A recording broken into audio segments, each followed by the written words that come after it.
يا عبادي الذين آمنوا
يتوكلون وكأين من دابة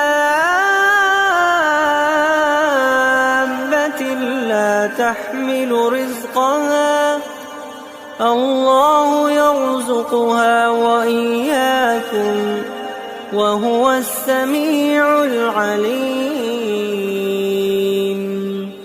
ولئن سألتهم من خلق السماوات والأرض وسخر الشمس والقمر ليقولن الله فأنى يؤفكون. الله يبسط الرزق لمن يشاء من عباده يبسط الرزق لمن يشاء من عباده ويقدر له إن الله بكل شيء عليم. ولئن سألتهم من نزل من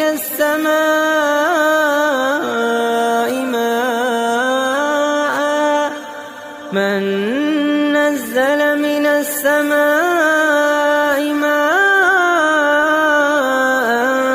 فأحيا به الأرض من بعد موتها ليقولن